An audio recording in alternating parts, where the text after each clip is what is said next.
understood. Thank you. Thank So, you. Hare Krishna. yeah, we were reading from verse number 18 onwards about the vibhutis that are described by Lord Krishna being requested by Arjuna. So, vibhutis are nothing but the various set of objects or various set of living entities who are specifically empowered by the Supreme Lord. Some of them may be of greater empowerment, some of them may be of limited empowerment. So, like that, Lord Krishna was describing about all the vibhutis.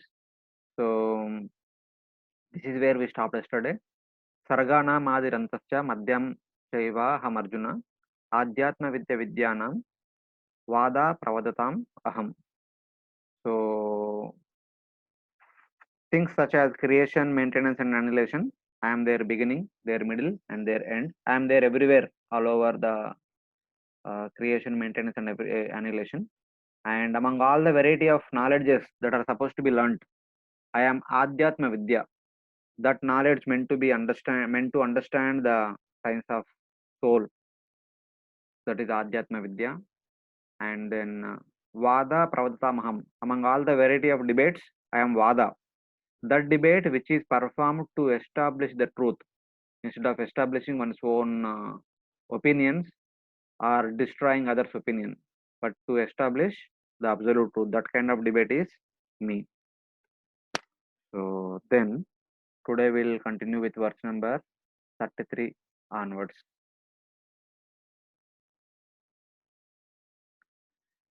अक्षराणामकारोऽस्मि द्वन्द्वा सामासिकस्य च अहम् एवाक्षया कालो धाताहं विश्वतोमुखम्.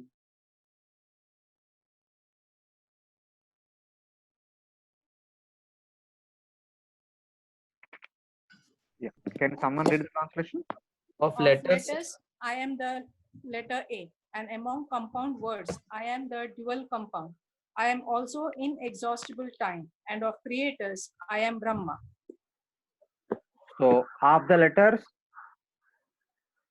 Aksharanam Akarosmi. We have so many letters in our Sanskrit. I mean, almost 50 plus letters are there. In our vernacular languages, also many letters are there. But among all the letters, the Supreme Lord represents the first letter, that is A.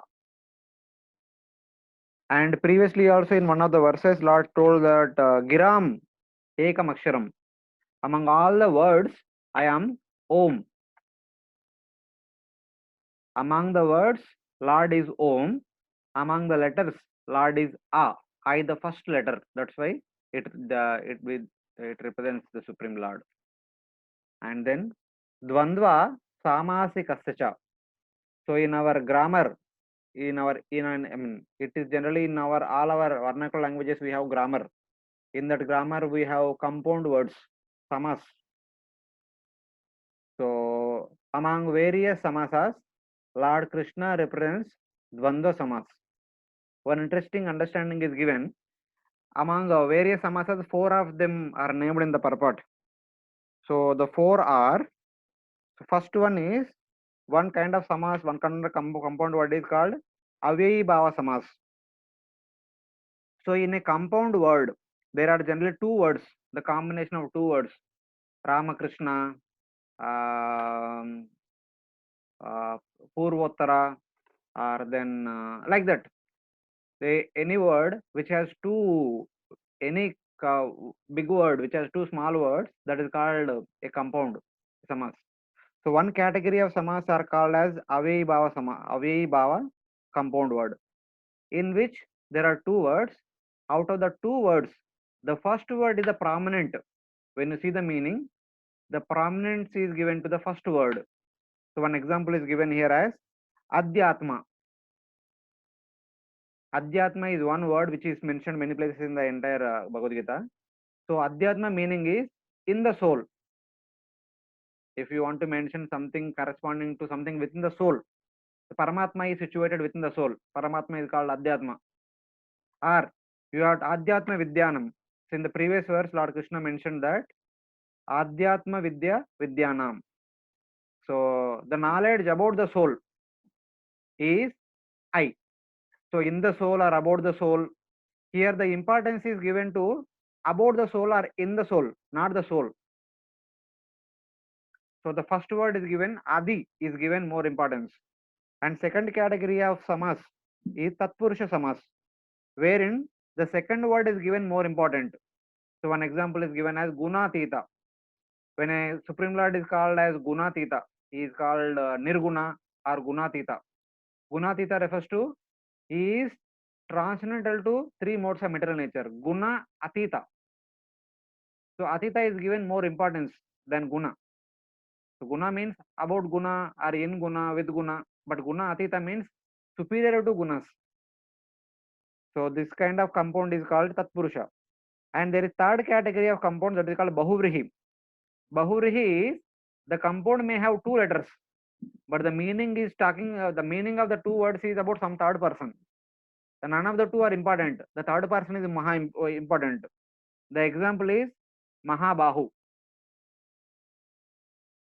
The great armed, powerful armed personality. Arjuna is called as Mahabahu many times.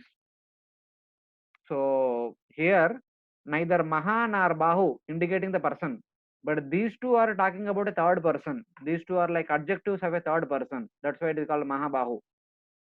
If you refer to Adhyatma and Gunatita, in the Avyayibhava Samasa, the first word is given importance. Tatpurusha Samasa, the second word is given importance. And this is discussed in the case of our Twashta performing a sacrifice to get a son who will kill uh, Indra, because Indra killed Vishwarupa, who was his priest. Understanding that Vishwarupa was offering oblations simultaneously both for the Devatas and Asuras, Indra becomes insecure. So out of anger, he immediately cuts off the three heads of Vishwarupa. So feeling unhappy and out of anger, Vishwarupa's father, Twashta, performs a sacrifice from which he wanted to produce a son. So the word which was used, which was uttered by uh, this Twashta was Indra Shatru. So here we have two words, Indra and Shatru. So he wanted to have a son who will be the enemy of Indra. That means Indra Shatru is supposed to, he would have uttered that word like a Tatpurusha Samas. The second letter should have given lot of stress, that should have been worded, sounded with heaviness. Indra Shatru. Then he would have got a son who would be enemy of Indra. But instead, while chanting the mantras, he uttered Indra Shatru. He pronounced Indra for a longer time and with heaviness, and Shatru he pronounced with lesser time and with lightness. So because of which he got a son whose enemy will be Indra. So that was Vritrasura. So because he shouted Indra Shatru like a Avyayibhava Samas, he got a son who will be killed by Indra. So that Vritrasura was born and he was killed by Indra eventually. So when we say letters, we should be careful. So like that. So now, but like that, there are many more samasas. Out of all those things, I represent Dvanda. In Dvanda Samas, the two words will have equal weightage and two are important, like Krishna Arjuna, in which Krishna is important, Arjuna also important. Arsha Shoka, in which Arjuna is also, Arsha is also important, Shoka also important. The son who would be born to Chitraketu Maharaj by the mercy of Angira Rishi. Angira Rishi tells him, please name him Arsha Shoka. And Ram Lakshman, Sita Ram, Lakshmi Narasimha, Prahlad Narasimha, Lakshmi Narayana, Radha Krishna. So like that, these compound words, they are called Dvanda Samas, in which both the letters have equal weightage or superior importance. So none of them are less in that way.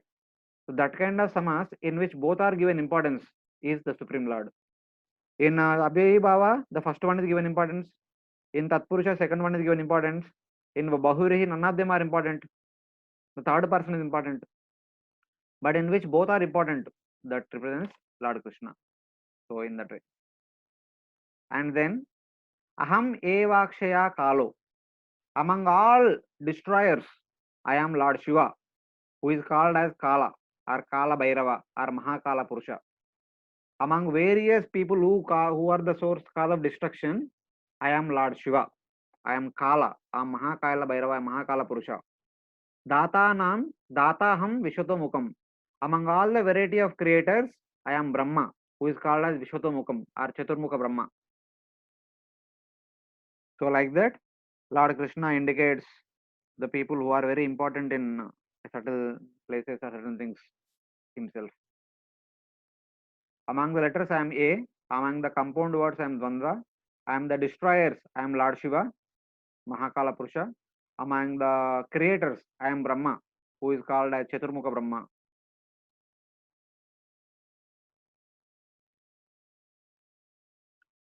Mrityu sarvaharachaham uddhavascha bhavishyatam kirti shri vakshanareenam smrutir meda dhriti kshama. I am the all-devouring death. I am the generating principle of all that is yet to be. Among women, I am fame, fortune, fine speech, memory, intelligence, steadfastness, and patience. Uh, so here Lord Krishna says, Mrityu sarva harachaham. Among all the things, I am Mrityu, because Mrityu is the cause of the forgetfulness of complete forgetfulness. So before Mrityu also there is death at every point of time. Every now and then there are so many cells are destroying in our body, but we don't forget ourselves. But at the time of death, it takes away everything that we have within our possession. So sarva harachaham. I am Mrityu, who takes everything from a person. He will take all our possessions. He will take all our memories. Everything will be taken out, taken away from us. So that is represented by Lord, Supreme Lord. Uddhavasya bhavishyatam. So I am the, he says that, Uddhavasya bhavishyatam. Among the variety of transformation that will happen in a particular person's body, I am birth. When a human being is born, we go through 6 kinds of transformations. We take birth, we grow, give byproducts, stay for a while, dwindle, and die. But among all these things, the beginning of all these things is birth. That birth is represented by Lord Krishna. Udbhavas cha bhavishyatam. Among all the things that are going to take place in the future, I am the beginning, the birth. Kirti Shri Vakcha Narinam Smriti Meda Datikshama. Among the ladies, I represent all these wonderful qualities. Kirti, Shri, Vak, Smriti, Meda, Dhriti, Kshama. And also Cha. Cha indicates few more other qualities which are not mentioned in this verse but which are there in the Bhagavatam. In the Bhagavatam, it mentions that when Daksha had 16 daughters, out of 16, 13 daughters were given to Dharma. These 13 daughters represent 13 wonderful qualities of a person. Whoever takes birth in this material world, they possess some of these qualities. Some of them may possess all the qualities. And the preceding deities of all the qualities are the daughters of Daksha, and they married Dharma, the personality called Dharma. So basically, the understanding is when a person who is following Dharma, if he cultivates all his wonderful qualities, all these wonderful qualities will give birth to future qualities. They are also their sons. They also represent many of the wonderful qualities. The 13 daughters of Daksha are Shraddha, that is faith, Maitri, friendship, Daya, charitable disposition, Shanti, peaceful nature, Tushti, nourishment with whatever one has, Pushti, Tushti means satisfaction with whatever one has, Pushti is nourishment, Kriya, intention to perform wonderful activities, dharmic activities, Unnati, always working for spiritual progress, Buddhi, having proper discriminative power, Meda, having proper intelligence, Titiksha, having tolerance, Hiri, having shyness to perform sinful activities, and Murti, the Dharma personified, the personified of all good qualities. Like that, these are the various daughters of Daksha. And Mahabharat also talks about various names which include Kirti, Shri, Dhriti, Vak, etc. etc. So all these things actually represent wonderful qualities of ladies. So Srila Prabhupada actually mentions about all these things, their meaning. I mentioned that in the purport.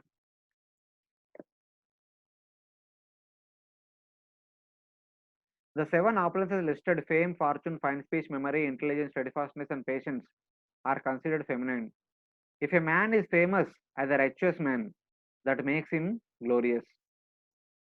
Sanskrit is a perfect language and is therefore very glorious.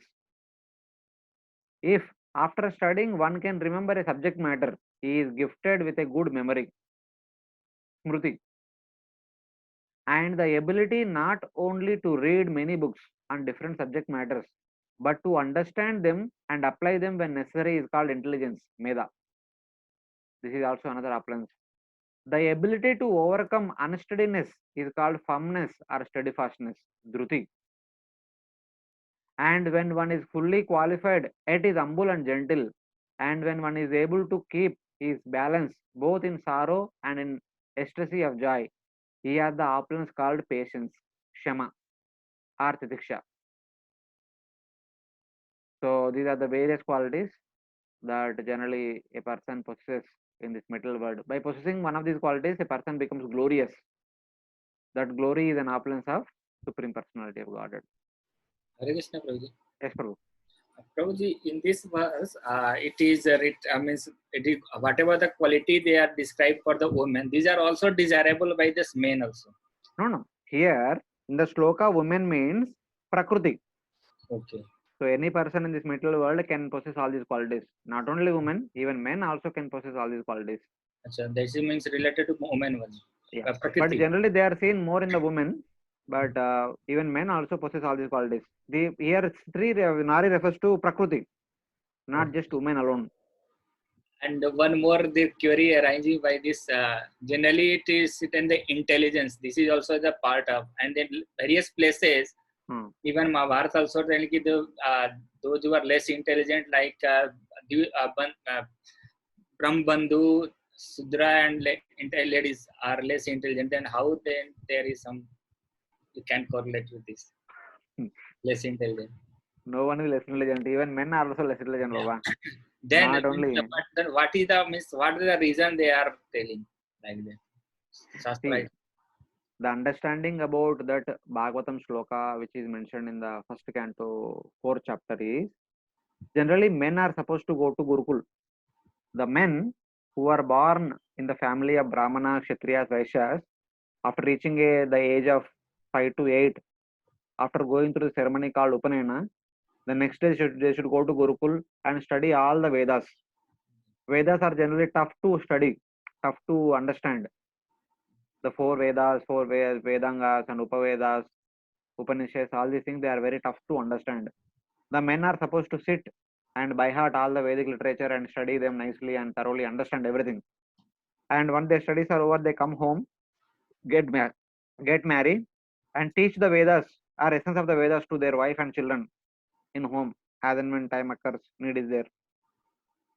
So women, before marriage, generally they study under the parents in the home only. They don't have to go to Gurukul. After marriage, they study under the husband, and like that. That is enough for them. They don't have to go to Gurukul and extraneously spend to study all these things. That's why they are not qualified to study from that point of view, the Vedas, Upanishads, etc. But for them to understand the essence, the meaning of the Vedas, Vyasadeva written Mahabharata and Ramayana. So they, just by reading Mahabharata and Ramayana, they can understand the essence of the Vedas. They can understand the meaning of the Vedas. They can understand the import of the Vedas just by reading the stories. Not only women, even those men who are not qualified to go to Gurukul, those men who are born in the Shudra family or those who are Brahma Bandhus, those who might be born in higher families like Brahmana, Kshatriya, Vaishya, Shudra, but they do not display any qualities of Brahmana, Kshatriya, Shudra. They are called Dvija Bandhus. So they are also not qualified to go to Gurukul and study the Vedas. Such kind of people are given the opportunity to read Ramayana, Mahabharata, and understand the essence of the Vedas. So from that point of view, Thank you. it is called like that. Thank you, Bruce. So not that women are less intelligent, etc., etc. Yes. Even nowadays, even men are also not qualified to go to Gurukul and study Vedas. We have one Upanishad, Isha Upanishad, which has got only 18 mantras. To study 18 mantras and understand them also, we have very tough time. Okay. Even to understand Bhagavatam, all the slokas, what to speak of Bhagavatam, this Bhagavad Gita is from Mahabharata. Even to understand the 700 slokas of Mahabharata also, our head comes to the feet. So it is very difficult. So then what to speak of trying to study, understand Veda, Upanishads and Vedas. So it will be tough even for men also, as per the today's situation. So from that sense, even men also are less intelligent.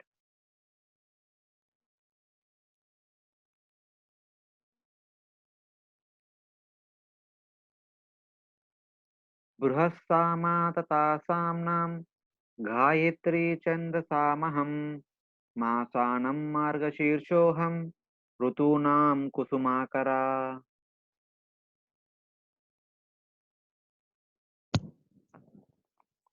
Of the hymns in the same Veda, I am the Brihat Sama, and the poetry, I am the Gayatri. Of months, I am Magshisha, November, December, and of seasons, I am flower bearing spring. So Bruhassama tata samnam. Samnam refers to the Vedic mantras which can be sung very melodiously and very poetically. So among all the set of mantras that are written in all the 4 Vedas, I am called as Bruhassama. So these Bruhassama mantras are generally sung at the end of a fire sacrifice, which glorifies the head of the Devatas, who is also called as Yajna Purusha. Indra is also called as Yajna. So that Yajna Purusha is glorified by chanting these Bruhassama mantras, which are very melodious, which are very poetic, which are generally sung by the priest at the end of the completion of a fire sacrifice. So that is represented by Supreme Lord. Gayatri Chandasamaham. So there are 2 meanings to this line. Gayatri Chandasamaham means among all the mantras, among all the Vedic mantras, I represent Gayatri mantra, which will give twice born status to a person. Because when a person is initiated into Brahman Diksha, that person will be given Gayatri mantra. So by chanting Gayatri mantra, a person develops the qualification of being called as Brahmana. So in that sense. So then there is another meaning also to this line. In the Bhagavatam 3rd canto 12th chapter, we will learn that there are 7 types of meters for composing a verse. So composing a verse means if you want to compose a verse, in each line there should be fixed number of letters, fixed number of laghus and fixed number of gurus. They should be arranged in a particular pattern, particular shape, particular form. So that is called chandas. Chandas means Vedic meter. For composing, a particular meter should be followed. So Bhagavatam says in some verses there will be 21 letters or 22 letters in 2 lines. In some places there will be 34 letters. In some places there will be 40 letters, 42 letters, 44 letters. Like that, various details are mentioned. But among all those meters, I am Gayatri meter. That's what Lord Krishna says. Lord Krishna represents Gayatri meter. There is 1 meter Gayatri, 1 meter is Anushtup, 1 meter is Trishtup. Like that, various 7 meters are there, which are mentioned in the Bhagavatam 3rd canto. And Lord says that among all those meters, I represent Gayatri. So the entire Bhagavatam, many of the shlokas are in Gayatri meter. So that's how Gayatri is glorified at the beginning of Bhagavatam, indicating that the meter is used in the Bhagavatam is prominently is Gayatri meter. So in that way, that Gayatri meter is represented by Lord Krishna, which is very melodious and very nice to sing in that meter. Masana Margashirshoham. Among the 12 months, starting with Chaitra, Vaishakha, Jyeshta, Ashada, Shravana, Bhadrapada, Ashvaja, Kartika, Margashirsha, Pusha, Maga, Falguna. They are the 12 months starting from Gudi Padwa are generally mentioned in our traditional Vedic calendar. So among all those 12 months, Lord says that I am Margashirsha Mas, which generally comes in the month of November. After just immediately after Kartika, Margashirsha. After Kartika month comes Margashirsha. There are many reasons why Lord Krishna says Margashirsha is. From South Indian calendar's point of view, Chaitra is the first month. From some of the North Indian calendars, Margashirsha or Kartika is the first month. So that is one of the reason, like the Acharya say. The another reason is in Margashirsha, all the crops which are sown during the rainy season, they come home. During the month of Kartika, all the crops are cut and the grains are separated and they come home in the month of Margashirsha. So in the month of Margashirsha, people are very happy because all the crops came home, especially in connection to all the farmers. So they experience joy. So that joy is represented by Supreme Lord. And another reason is, it is in the month of Margashirsha only Lord Krishna spoke Bhagavad Gita. There could be another reason, because Lord Krishna is speaking Bhagavad Gita in the same month in the battlefield of Kurukshetra, and he said, I am represented by Margashirsha month. So like that. So like that, various reasons are there about Margashirsha Mas. And among all the seasons, I represent spring season, March and April, which are neither too cold, which is there in the month of December, January, March, or January, February, and which is not too hot, which will be there from April, May, June, etc. months. So March, April are in between. They are transferring from chillness to heat. So during this month, again, during this season, all the trees, old leaves are fall down, and the new leaves start coming. And new flowers will come, new fruits of mango will come, etc. etc. This is the flower bearing season. So that is also represented by Lord Krishna. And one more reason, one second. I think it is like Shishira Rutu, Sharad Rutu. Yeah. Sharad Rutu comes just before Kartika month. So we generally celebrate Kartika month from the Sharad Purnima onwards. From traditional calendar, it starts, Kartika month starts from Diwali, 15 days before. So this Sharad Rutu stays for 2 months, Kartika and Margashirsha. So Lord Krishna generally performs in these 2 months Rasalila. Some prominent Rasalila of Lord Krishna happens for these 2 reasons, because the entire weather is getting chilled. Rainy season stops and winter season going to begin. Winter is not yet become strong, but is going to begin. So in those nights, Lord Krishna performs Rasalila. That's why Lord Krishna also says that I am Margashirsha among all the different months. So this is also one of the reason for Margashirsha. Yes, Prabhu.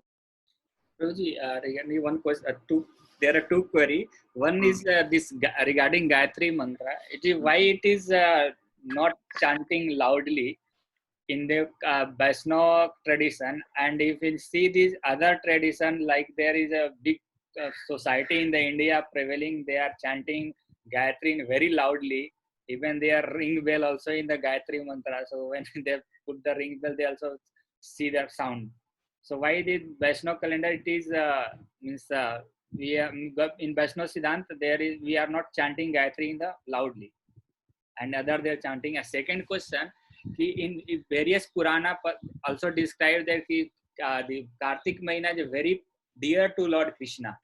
And lot of this, all the austerity they are doing in the Kartik Mahina, they are very lovely for Lord Krishna and the devotee also. Then why they are means they are not taking that consideration that Kartik is also very important for them. No. Kartika month is dear to Radharani. Margashirsha month is dear to Krishna. Is like this. Kartika month is the month of Srimati Radharani. That she is the personification of Bhakti Devi. If anybody performs any austerities in Kartika month, they will get the mercy of Srimati Radharani, and hence they will get Bhakti. Okay. That is connected to Radharani, Srimati Radharani. And Margashirsha month is connected to Lord Krishna. And both are together, Radha Krishna, both months, which are there in the Sharad Rutu. Okay. So they have shared each other 50% each. So in that way. The previous question. And Gayatri Mantra, generally, if Gayatri Mantra is given through initiation, it should not be chanted. That's why, if you remember, from the time of Chaitanya Mahaprabhu, many times people used to, even especially during the time of Sri Bhaktivinoda Thakur, when you take devotees to Vrindavan, they used to close temple, they used to throw stones at the devotees. If some person who is not born Brahmana family, if they were given Gayatri Mantra, Gayatri Diksha, they were also not accepted like that. So many things happened. Because they used to, the Smarta Brahmanas used to say that any mantra, if it is given through initiation, either mantra initiation or Diksha initiation, either Gayatri Mantra or Arana Mantra, if it is a initiation mantra, should not be chanted loudly. Otherwise, other mantras can be chanted loudly. Because initiation mantra is only meant for you. So it should be chanted by you, it should be heard by you. So that was the general custom is there. And outside people, the mantra they chant is Surya Gayatri or Devi Gayatri. So those mantras are generally, played in sound system, huge sound systems in the ceremonies, festivals, etc. That is without any connection to Diksha or initiation. So they do like that. But if a particular mantra is given by initiation from a guru specifically, that initiated mantra should not be chanted loudly. This is the reason some of the Smarta Brahmanas say that you Vaishnavas chant Harinam very loudly. Even Srila Ramanujacharya, when Goshti Purna initiates him in Om Namo Narayana mantra, he tells him, never ever chant this mantra publicly. If you chant it publicly, you will go to hell. But Sri Ramanujacharya, for the benefit of all the people, he calls all the people in Tirukoštiyur to the temple, and climbing onto the top of temple, he shouts it loudly, hearing which all people experience Vaikuntha atmosphere. So when the mantras are given by a powerful guru with a pure intention, they have the potency. That's why they were told not to chant loudly outside. But we chant Hare Krishna Mahamantra loudly everywhere because Chaitanya Mahaprabhu told, for the benefit of everyone, we should chant Hare Krishna Mahamantra. And when somebody asks like that, why you are chanting Hare Krishna Mahamantra? And some say that it is not a Vedic mantra. Because Vedic literature, they mention this verse as Hare Rama, Rama Rama, Hare Hare, Hare Krishna, Krishna Krishna, Hare Hare. First, the two lines of Rama comes first, then the two lines of Krishna comes next. That is actually Vedic mantra. That mantra should not be chanted loudly if it is given initiation. But this Hare Krishna Mahamantra is interchanged by Chaitanya Mahaprabhu, and Chaitanya Mahaprabhu himself told it should be chanted loudly, so we chant loudly. So in that way. Hare Krishna, Prabhuji. Yes, Mataji. Prabhuji, in the Arya Samaj, because I am Arya Samaj, so in the Arya Samaj, whenever we have Havan or anything, like we have only Havan, we don't do idol worship, we do Havan. So there is the importance is given only to Gayatri Mantra. So as you said, ki chanting of Gayatri Mantra is done, in close this, but Arya Samajis do Gayatri Mantra is chanted. That is the only mantra in Arya Samaj. So how does that? They chant loudly. Yes, Prabhuji. See, this Arya Samaj and many such Samajas which have taken place during the last century, basically springing forth from Bengal, they were all created by Raja Ramon Rai, many all these people, Chatterjees and Thakurs. They all wanted to present something intermediate solution, which is from Vedic, and we should also appeal to the modern. So the many of these things during the time of Srila Bhaktivinoda Thakur are coming up. So basically, they all appear to be Vedic, but they are all in a way to bring people out of Vedic culture and try to practice new Vedic culture. This Ramakrishna Paramahamsa and Vivekananda and all these people, they speak so many Vedic philosophies, but they try to present everything in the modern viewpoint, adding some capitalism, communism to it. Try to make everyone equal like that. I mean, this is my understanding, which I have heard from some of the speakers, specifically from Chaitanya Charan Prabhu, etc. They are called social reformers in order That to is, make everyone equal, not to so have that any was, discrimination based on caste or creed in that way. so that was the need of the hour. Yeah, that time, because they were all, in one way, they were all inspired by Britishers. Okay. So that's why during those times when Srila Bhaktivinoda Tagore was there, later on Srila Bhaktivinoda Tagore's time, these things, these kind of movements are actually came out. So they all use the Vedic mantras and Vedic teachings, but they present in a mentality of capitalism and communism. Not actually not capitalism, mostly communism, just to bring equality among all the society, all over society. Okay, Prabhuji. So from that point of view. Okay, So, Prabhuji. but Thank they you. are chanting Gayatri Mantra loudly means it is not a initiated mantra na for them. If it is a initiated mantra, it should be chanted silently. Mhm. Otherwise, people chant any mantra outside. Because we, the Arya Samajis chant only Gayatri Mantra. Hi, No other that is only told by them, so they may be chanting only that mantra. That is fine. But Mm. chanting loudly is because it is not an initiated mantra. That's why they chant loudly. Okay, Prabhuji. But Thank you. traditional culture is, if it is an initiated mantra, it should be chanted silently. Okay, Prabhuji. Thank you. Hare Krishna, Prabhuji. Yes, Prabhu. Prabhuji, I heard like this from a sant only कि मतलब जितने वैदिक मंत्र हैं वो मतलब बहुत ही शुद्धता और मतलब शुचिता के साथ जिसने मतलब जनेऊ धारण किया हो और जो तरीके से उसने वेद अध्ययन किया हो वही बोले। इसीलिए जैसे हम हरे कृष्ण को पहले बोलते हैं, हरे राम को बाद में बोलते हैं, जिससे कि वो वैदिक मंत्र नहीं रहता। तो जैसे गायत्री मंत्र तो वेदों का सबसे सर्वोच्च मंत्र है, तो उसको इस तरीके से बोलना मतलब क्या सही है क्या? भले ही इनिशिएटेड नहीं है, although they are not initiated, but it is okay to do like this. See, Prabhuji, in the traditional families of Brahmanas or Kshatriyas or Vaishyas, after taking initiation, they go to Gurukul and they study all the Vedic mantras, etc. And when they are qualified to receive Brahmana Diksha, I mean the Diksha, the twice born status, the Guru will initiate them with Gayatri Mantra. And for the entire life, they have to chant Gayatri Mantra every day 3 times, morning, afternoon, evening, by taking bath. They should actually take bath, come in front of sun and chant Gayatri Mantra silently. That they should practice for the entire lifetime. Of course, there are 4 types of people who do this. Some people do only for 1 day, some people do only for 3 days, some people do for 1 year, but some people who do for one complete lifetime. Generally, Brahmanas do for the entire lifetime. Other 2 castes, Kshatriyas and Vaishya, they may not do for the entire lifetime. They may do for 1 year or 3 days or 1 day. They are called different names. Bhagavatam talks about it. So, but nowadays, if you see, why only Brahmanas have to chant? Why only the twice born have to chant mantras? Such kind of reforming tendencies have come up. That's why every people chant every mantra. Oh, I mean, but according to tradition, the Vedic literatures are only studied by the Brahmanas. I mean, Brahmanas means the Dvijas, twice born. The Dvija only studies the Vedic literature, others don't study. तो But Prabhu nowadays ji, everyone tries to study.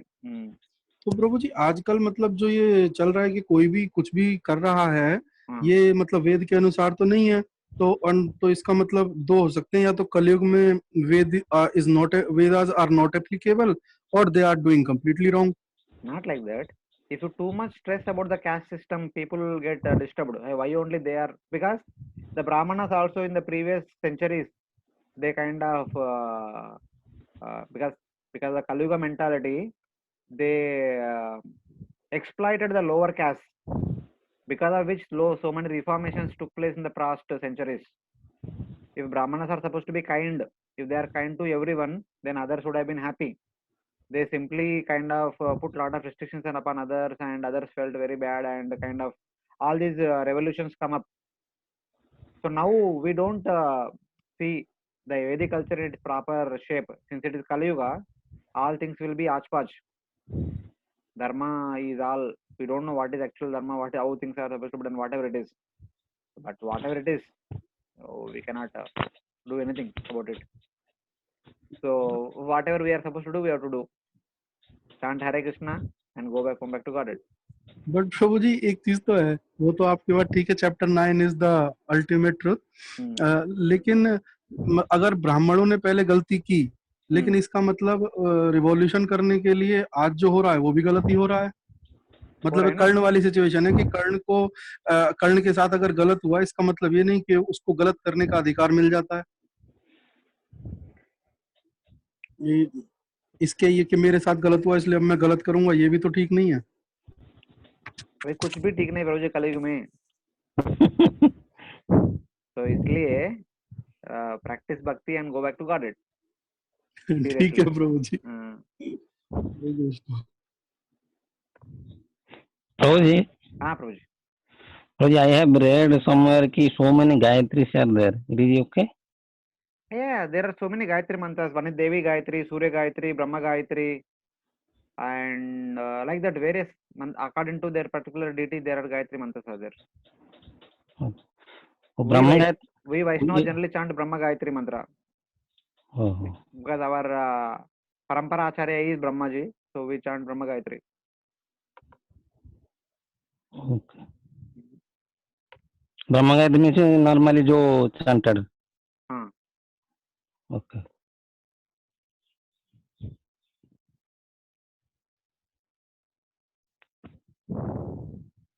Okay. The next one. Jutam chalayatamasmi तेजस्तेजस्विनामहं ज्यायोस्मि व्यवसायोस्मि सत्वं सत्ववतामहम्.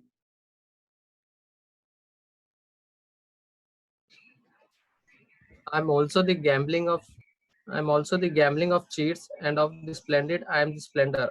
I am victory, I am adventure, and I am the strength of the strong. So it says that Jutam Chalayatam among all the cheaters, I am the gambling, which cheats a person completely, which takes away a person's possessions completely. Tejas Tejasvinamaham. Among the Tejasvis, I am their Tejas. Here Tejas means, their victory. Among all the conquerors, I am their victory. Jayosmi Vyavasayosmi. Jayosmi Vyavasayosmi. So Jaya means victory. Among all those who are aspiring to get victory, I am their victory. Sattvam Sattvatam Aham. I am the strength of the strong. Sattva means, then people say na, inka acha sattva hai. So is mentally and physically strong. That kind of situation is called as sattva. So in that way, these all these things are represented by Supreme Lord.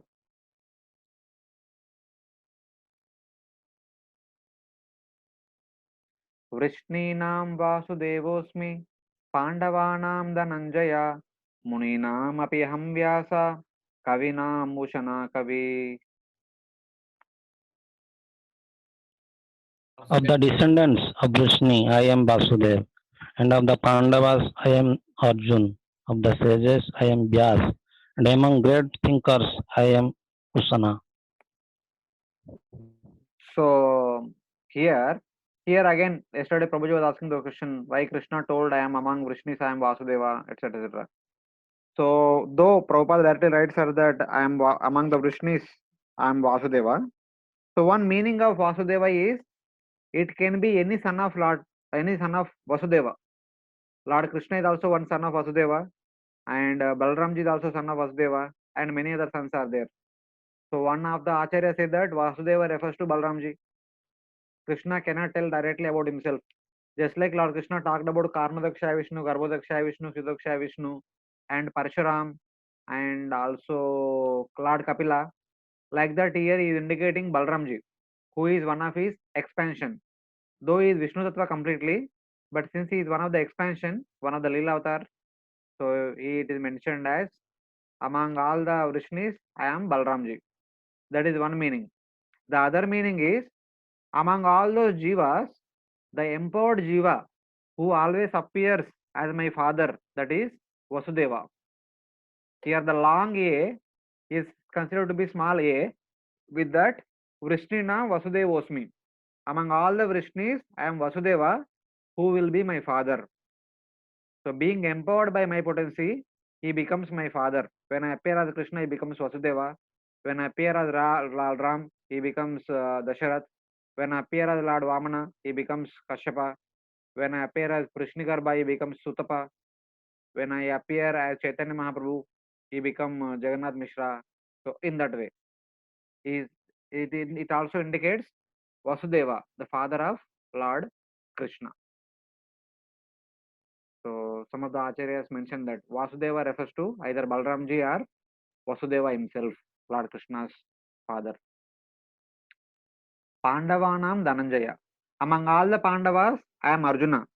Because though all the 5 Pandavas are an amsha of different 5 devatas, Yamadharmaraj, Vayu, Indra, and Ashwini Kumaras, but Arjuna is also a representation of Nara.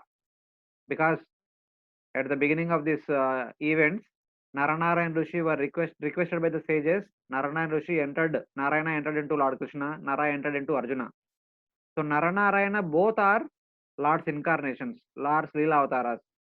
Since Nara, who is the incarnation of Supreme Lord, entered into Arjuna, Arjuna is also called as many times as Nara.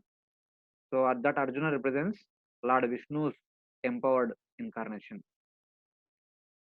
So in that way. Muninanam api aham Vyasa.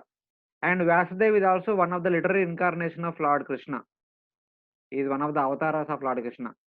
So because of which Lord Krishna is represented by Vyasa. And as becoming Vyasa, Krishnadvaipayana Vyasa, he compiled all the Vedic literature, establishing the transcendental position of the personality of Godhead. So that's why he is called as Vyasa. And Kavinam Ushana Kavi. Among all the thinkers, I am Ushana Kavi. That was Shukracharya, who is the guru of all the asuras. Of course, Ushana Kavi is greatly knowledgeable person. He understood what the Vedic literature, etc. But because of some reason, somehow, he became the guru of all the asuras, and he teaches them in asuric activities. So he is highly knowledgeable. He is also called Kavi, but he teaches inappropriately to all the asuras by becoming their guru. So that is a problem. But his ability to understand what is represented by the Supreme Lord. Hare Krishna, Prabhuji. Yes, You mentioned about the Nar Narayan. Bhagwan. So in Nar Narayan Rishi, both are Vishnu Tattva or Nar is a Jiva Tattva? No, Bhagavatam says both are Vishnu Tattva only, both are Leela Avataras. Narayana, the Lord, Supreme Lord appears in twin personalities, Nara and Narayana. So Nara enters Arjuna. Yeah, Nara enters Arjuna, Narayana enters into Krishna. So, but Arjuna is a Jiva Tattva. Yeah, Arjuna is living in it. Arjuna has kind of multiple personality. Arjuna is also an expansion of Indra. Arjuna is also expansion of Nara. It's like that. So when we tell that it's a multiple personality, but the soul is one, then how can the 2-3 personality reside in one person? See, when you read Bhagavatam, you will understand all these things. I'll tell you one more example. Lord Krishna had a son Pradyumna. Yeah. Rukmini's son is Pradyumna. Yes. See, in one sense, Pradyumna is Vishnu Tattva. Out of the first quadruple expansion, Vasudeva is Krishna, Sankarshan is Balramji, Pradyumna is Pradyumna. And Anuruddha is the son of Lord Krishna. As a grandson of Lord Krishna, son of Pradyumna. So this Pradyumna is also mentioned in the Bhagavatam as an incarnation of Kandarpa. When by the request of all the devatas, Kandarpa and Rati took Parvati, the daughter of Himalaya, as Lord Shiva was performing austerities, because the devatas were defeated by asuras. They need a commander-in-chief. So that commander-in-chief should be the son of Lord Shiva. So Lord Shiva, after Sati committed, in the sense, burnt herself in the Daksha Yajna. He did not marry anybody. The same Tati again appeared as the daughter of Himalayan king. So now the Devatas understanding this, they requested Parvati to marry Lord Shiva. But now Lord Shiva is in performing austerities. That time Kandarpa along with Rati and Parvati, they go and create spring season. And Parvati was told to dance in front of Lord Shiva. Being disturbed by that entire situation, Lord Shiva wakes up and comes out of the meditation and he sees what is happening around. Entire area is very brightly shining with spring season. And Kandarpa was playing nice instruments. All the Gandharvas were singing, Apsaras were dancing, etc. etc. So Lord Shiva becomes very much angry and he burnt Kandarpa. That Kandarpa, whose body is burnt by Lord Shiva, later on appeared as the son of Lord Krishna, who was called as Pradyumna. But in one sense, Pradyumna is Vishnu Tattva. But in that Vishnu Tattva, one of the Devata portion entered in. Because Lord Vishnu told Brahmaji, so very soon I am going to appear in the family of Vrishnis. May all the Devatas take birth in Yadu dynasty and also in Kuru dynasty as Pandavas. So different Devatas appeared as different personalities. So Kandarpa is one of the Devata. He appeared as the son of Krishna. That was Pradyumna. But Pradyumna himself is, himself is Vishnu Tattva. And there is another personality, Samba, who is an expansion of Kartikeya and also one of the eternal associate of Lord Krishna also. So like that, many personalities during the time of Mahabharata are split personalities.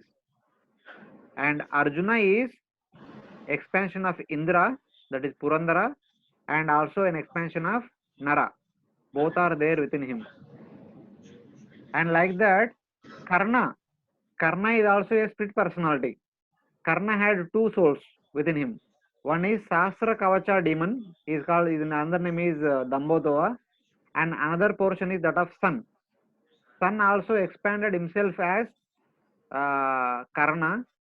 And the Dambodhava also manifested in Karna. So that's why Karna many times behaves in different way. Sometimes he behaves like a Dharmic person. Sometimes he behaves like a Asuric person. So because he is a split personality combination of Sun as well as Dambodhava, so we have this dual mentality. And same way here in the Prabhuji mentioning that Hanumanji is also split personality. Hanumanji both has the potency of Vayu, also the potency of one of the 11 Rudras. So like that, this is always there in the special personalities, not within us. In some of the special chosen personalities, this kind of split persons are there always. So, Even so Hardas Thakur is called as three personalities. He is Brahma also, he is Prahlad also, he is some other person, one more person name is mentioned, I don't remember, but he is like the combination of three personalities, Prahlad Maharaj, Haridas Thakur. So that means all three souls can reside in one body. Only for the empowered personalities, not for you empowered and me. personality. Okay. Not for so you and me. they're kind of exceptional because they are eternal associate of Lord. Yes, Prabhu. Advaitacharya also Lambu. Advaitacharya is both Lord Sadashiva and Mahavishnu. Yes, correct.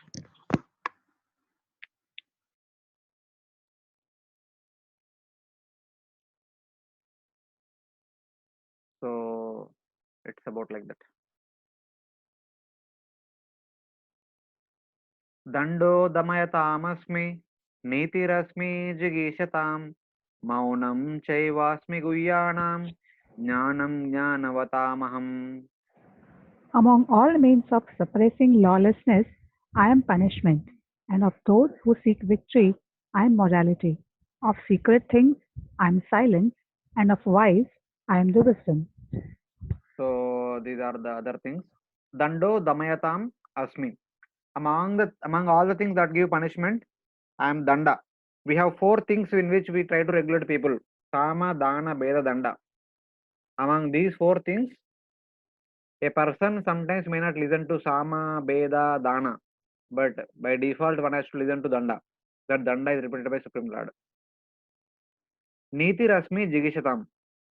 So among all those people, I am actually morality. So Among all those people who desire victory, I am actually morality. Dharmo rakshati rakshitah. Those who follow dharma, dharma will protect them, like that. Maunam chayasmi guyanam. Among all the secret things, I am silence, because it is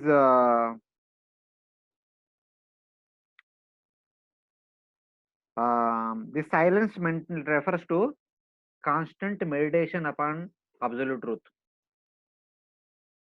It is not just physical silence, but it is actually the mental silence. The mind is not contemplating upon any of the material subject matters. Instead, it is continuously contemplating upon the spiritual personality, the supreme personality of Godhead.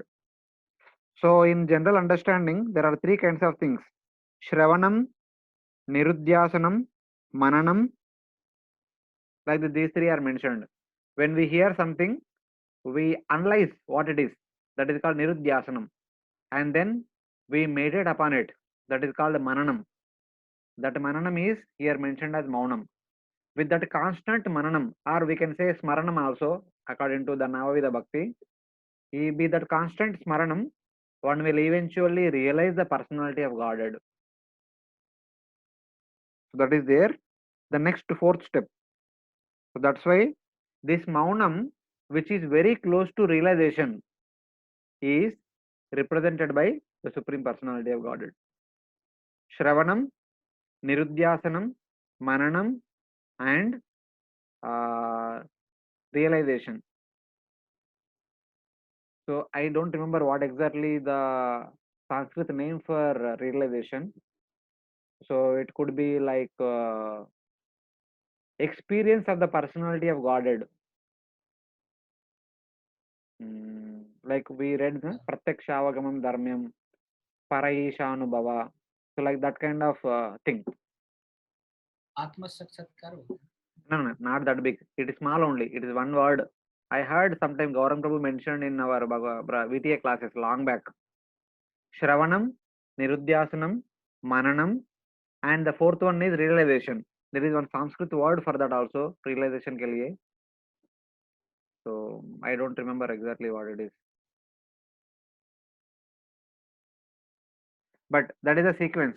So that Maunam is referring to that constant Smaranam that is represented by the Supreme Lord. And then Jnanam Jnanavatamaham. Among the intelligent, I am their intelligence. Sarvasa Chaham Mrisan Vishtu Matta Smritir Jnanam Apohanam Cha. So that kind of thing we can see.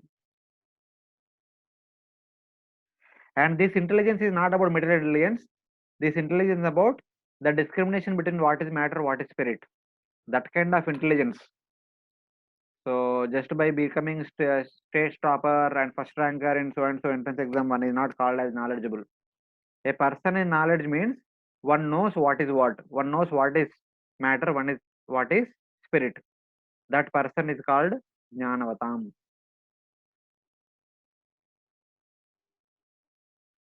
Yechapi sarva bhutanam bijam tad aham arjuna na tadasti vinayasyan maya bhutam characharam. Furthermore, O Arjuna, I am the generating seed of all existence. There is no being, moving or non moving, that can exist without me. So here he says that Yachapi sarva bhutanam bijam tad aham arjuna. Bijam aham sarva bhutanam. So what else you want to know? I am the seed of everything that is there in the entire world. So though I have mentioned some of the important things, even those things which are not important, I am their source. So you can see me everywhere. You can see me in everything. What includes that everything? Na tad asti vina yasyan maya bhutam characharam. Among all the living entities that are existing in this world, both moving and non-moving, there is nothing exists without me. There is nothing without my presence. From one point of view, Lord is there in everything as Paramatma, Andantarastha, Paramanu, Shayantarastham. And from other point of view, everyone, though we are called sometimes as Devata, human being, animals or plants, etc., all of our identities are because of the 24 elements. and all the 24 elements are manifestation of Supreme Lord. They are also representing the Supreme Lord. So everything is Supreme Lord from that point of view. So like that. So from that way, he says that you can see me everywhere. You can see me in every person. You can see me in both moving entities and non-moving entities and everything in this material world. My presence is there everywhere. Annantarastha Paramanuja Antarastham. So like this, in various ways, Lord Krishna presented most of his important vibhutis. So having presented all these vibhutis, now Lord Krishna had come to the conclusion. The next verse, next 3 verses are kind of conclusion and summary of this entire chapter. And before that, we'll just go through what all Lord Krishna mentioned in these set of verses, starting from verse number 20 all the way up to now. So there are many things Lord Krishna mentioned among the Devatas. So here Lord Krishna says, among the Devatas, of all the Devatas, I am Indra because he is the king of heaven. Among Adityas, I am Upendra, Lord Vishnu's incarnation himself, Lord Vamana. Among the 49 Marus, I am Marichi. The 49 sons of Diti, I am Marichi, who all accepted by Indra as Devatas, the wind gods. These are representative of different wind gods. Among 11 Rudras, I am Shankara or Shiva. Among Yakshas and Rakshasas, I am their leader, Kuvera. Among 8 Vasus, I am Agni, Pavaka. Among commander-in-chiefs, among generals, I am Kartikeya, who is the son of Lord Shiva. Among all the Gandharvas, I am the Chitraratha, who can sing very melodiously. Among all creators, I am Brahma. Among all destroyers, I am Shiva. That is also there. Among Daitya demons, I am Prahlad. Among dispensers of law, I am Yamaraj. Among the Pitrus, I am Aryama. Among the cause of protection, among the cause of procreation, I am Kandarpa.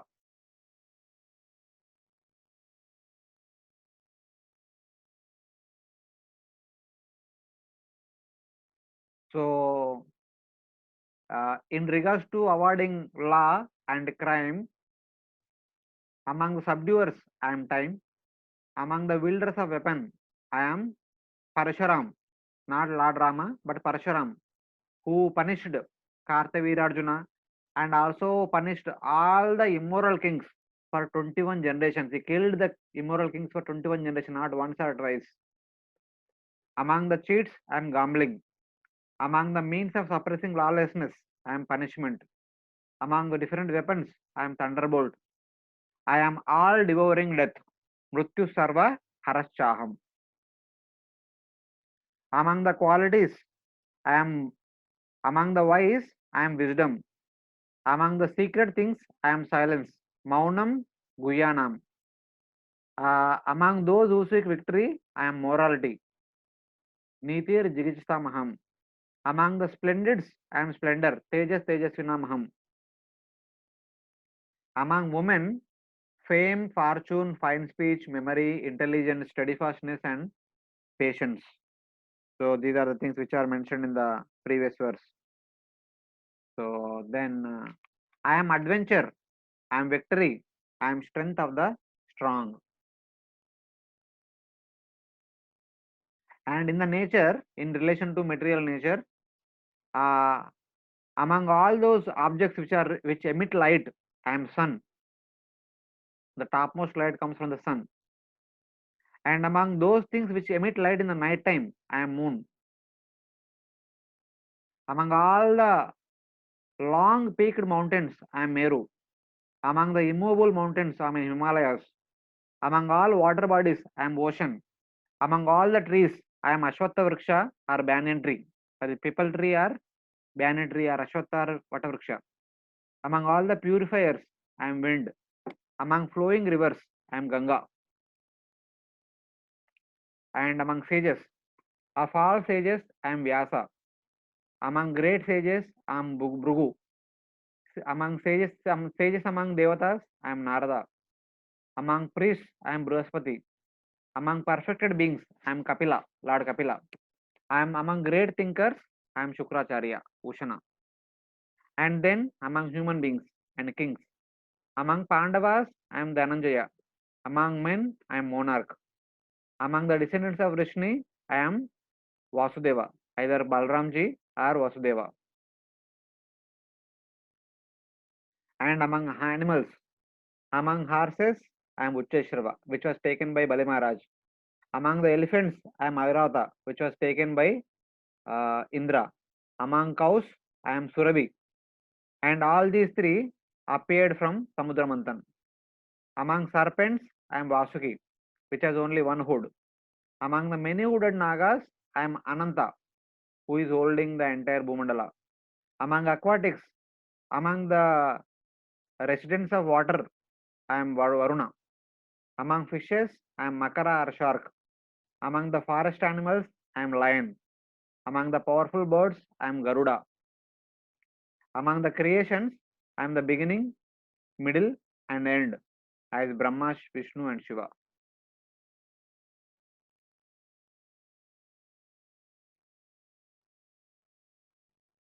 And among months, I am Margashirsha.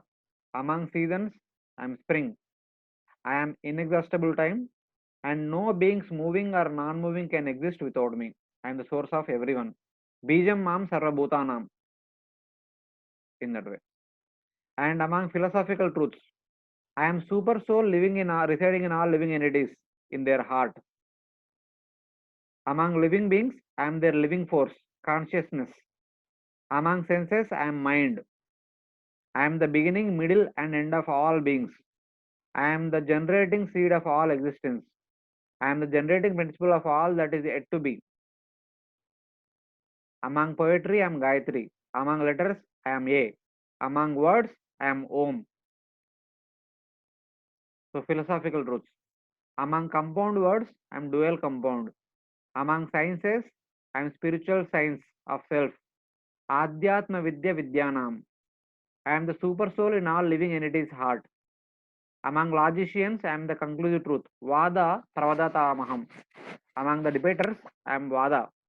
I am not Jalpa or Vitanda. Among the hymns in the Samaveda, I am Broswama. So about Vedic mantras, among the vibrations, I am transcendental Om. Among the sacrifices, I am chanting of the holy name. Yajnanam Japa Yajnosmi. Among the Vedas, I am Samaveda. So these are the different categorization of all the vibhutis of the Supreme Lord in particular category. So it will be easy to remember in this way. Now the Lord summarizes the entire subject matter in verse number 40. Nantosti mama divyanam vibhutinam parantapa esha tuddeshata prokto vibhuter vistaro maya. O mighty conqueror of enemies, there is no end to my divine manifestations. What I have spoken to you is but a mere indication of my infinite opulences. Just to give you an indication of what my opulences are in general, I just spoke some of the important things. So there is no end to them. I cannot describe all of them. So like that, Lord Krishna concluded. There is no end to my vibhutis. Briefly only, in name only, I have spoken of the multitude of my vibhutis. Only few of the things I just mentioned. The Lord brings together all the vibhutis of past, present, and future, which were not previously mentioned also, by mentioning in them in one verse. Yad yad vibhuti massatvam srimatvorjitameva va tat tat evavagachatvam mama tejomsha sambhavam. Know that all opulent, beautiful, and glorious creations spring from but a spark of my splendor. So whatever object in the past, present, or future that display my splendor and that display my beauty, that display strength, they all represent me. Tattad eva vagachatvam mama teja amsha sambhava. They are all manifestations of my teja. They are all the manifestation of the splendor of one of my vamsha. This amsha refers to Karanodakshaya Vishnu. Everything that is mentioned in this entire 10th chapter, in one way or other, a manifestation of Karanodakshaya Vishnu, who is an Amsha of me. And it is not everything representing him, but they are all representing some Teja, some potency of him. Teja, Amsa, Sambhava. They are all manifested from the potency of Karanodakshaya Vishnu, who is Mama Amsha, one of my Amsha. And then understand about my position. Whatever object that has majesty and power and excellence and extraordinary strength or power, know that it comes from a portion of my power, Mama Teja Amsha.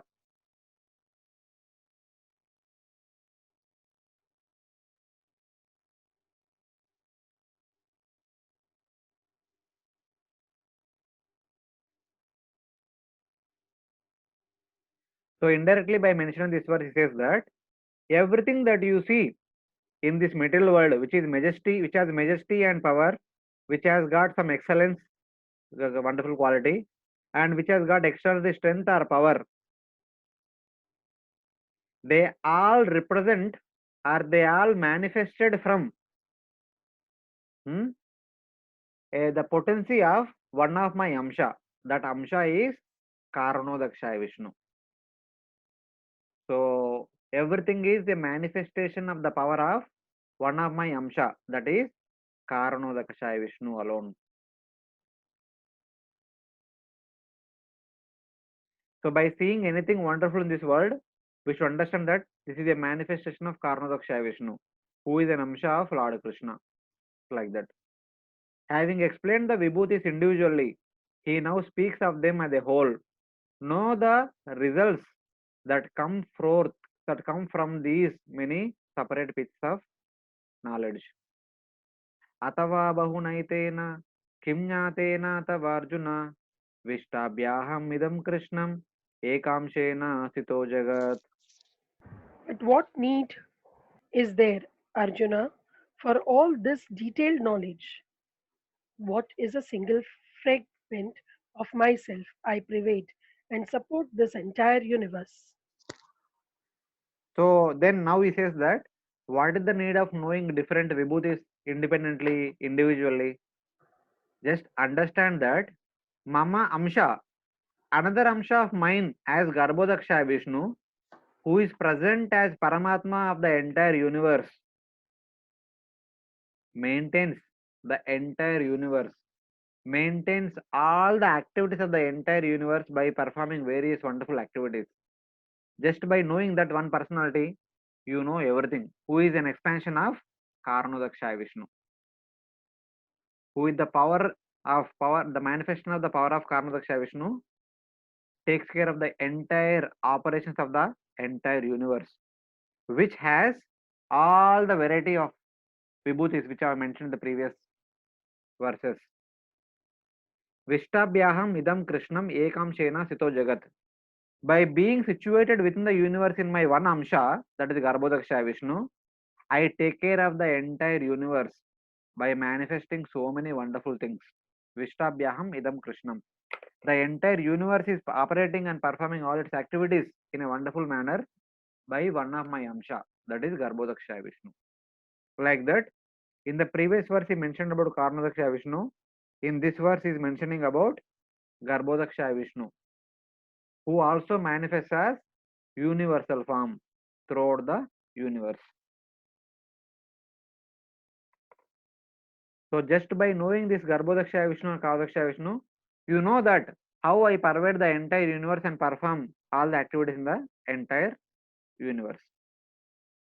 By one portion alone, who is the Paramatma of the entire universe, fixing myself in the world, in the universe, supporting it, superintending it, controlling it, pervading it, and creating it, I am situated in this world. Garbhodakshaya Vishnu performs all these activities. What is that?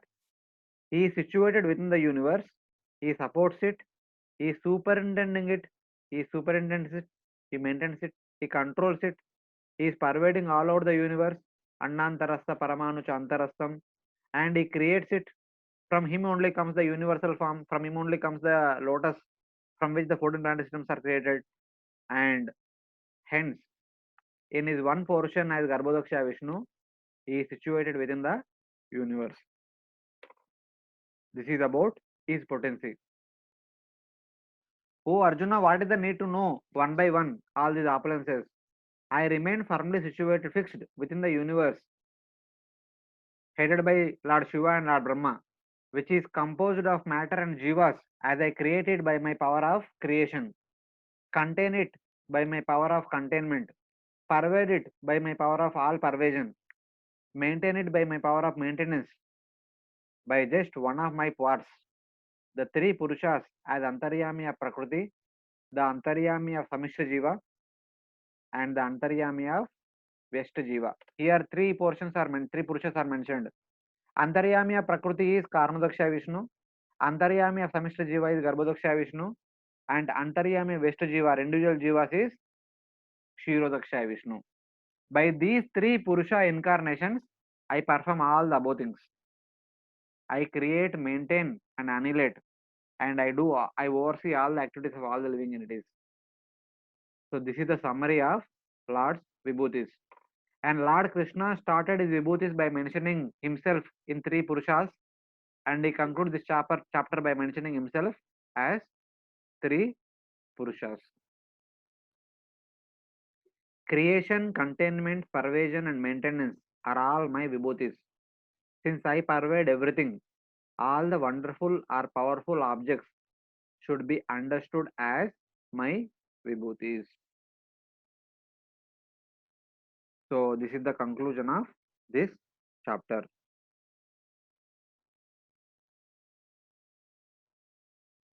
So in the purport in the middle, Prabhupada writes that if, however, one thoroughly studies the different descriptions of the opulences and expansions of Krishna's energy, then one can understand without any doubt the position of Lord Sri Krishna and can fix his mind in the worship of Krishna without deviation. This is the meaning of the verse Aham sarvasya prabhava mattam sarvam pravartate iti matva bhajanti mam buddha bhava samanvita. When one actually understands about my position, one begins to practice bhakti. So here there is an inquiry. Here what it means by containment. Containment means he who contains everything. Just like the example we discussed previously, that air is contained within ether. The entire sky gives space for ether. Similarly, it is Karnodaksha Vishnu who contains the entire universe within one of his skin pore. So in that way. And all the 14 planetary systems are manifested from a lotus which appeared from the Garbhodaksha Vishnu's navel. From that point of view, Garbhodaksha Vishnu contains all the 14 planetary systems. So in that way you can see. He contains everything within him, just like a pot contains water within it. Like that.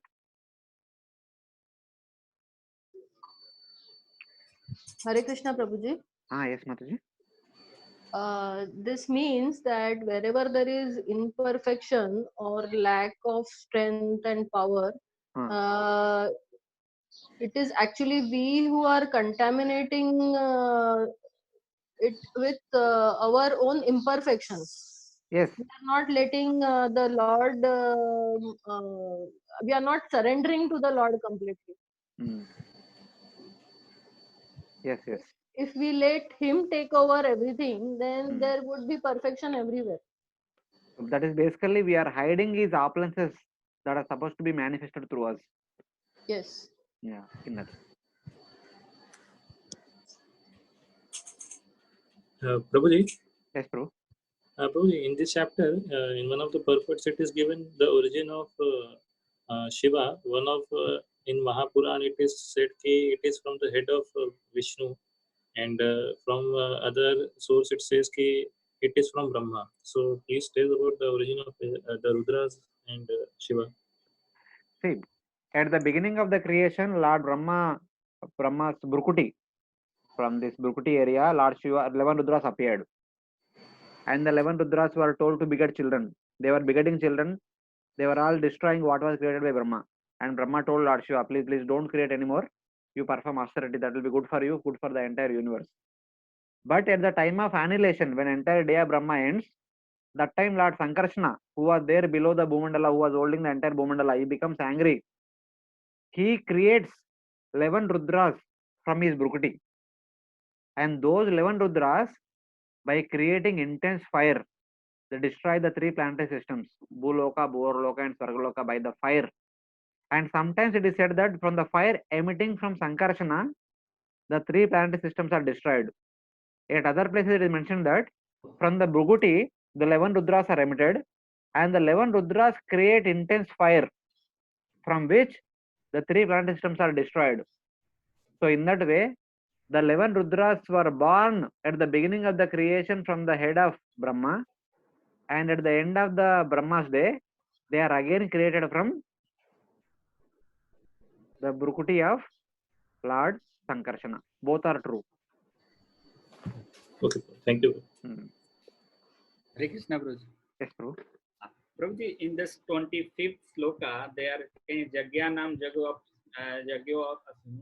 So we see there that all these Jagya, whatever we study in the chapter 3rd, they are only basis of the Karma Kanda, Veda or Karma Kanda. So how this is?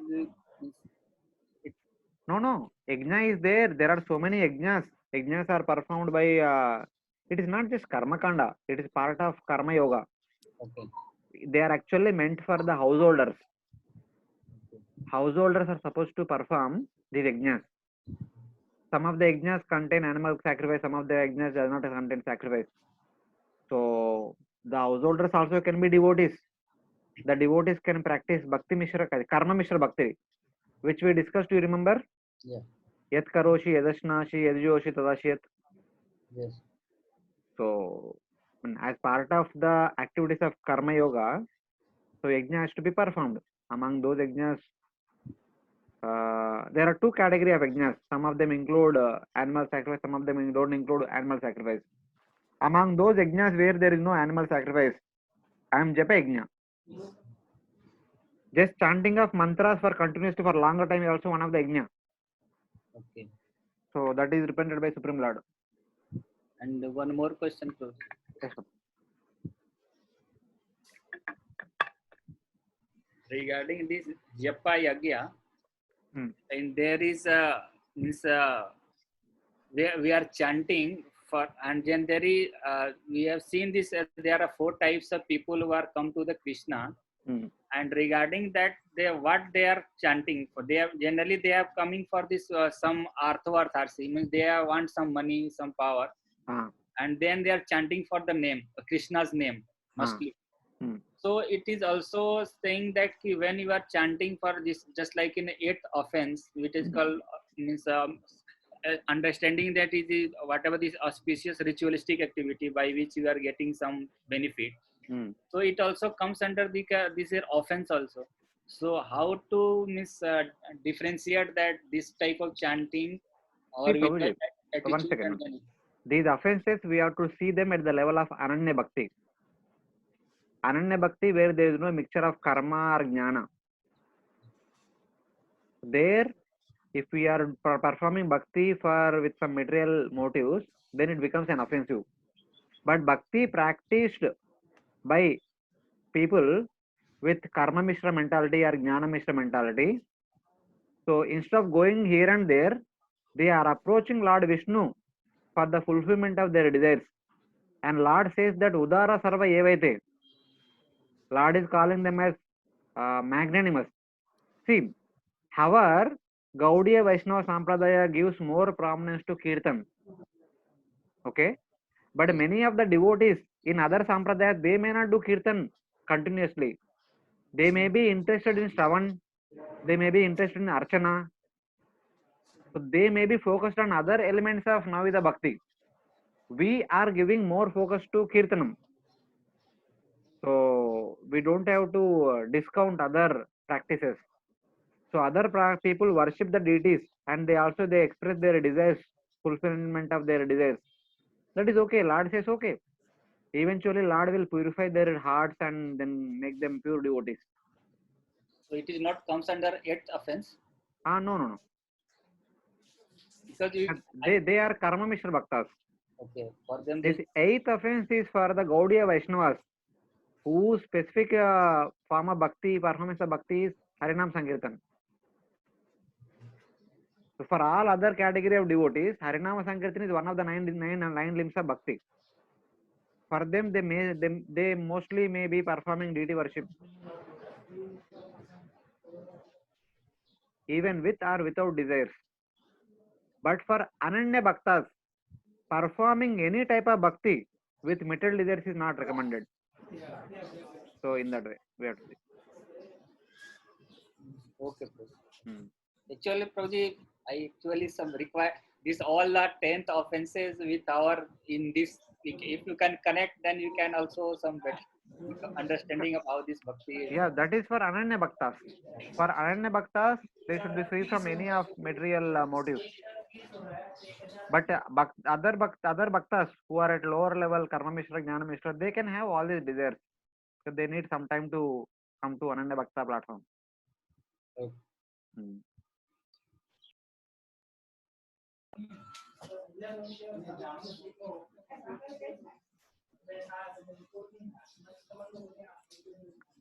Hare Krishna. Yes, Prabhu.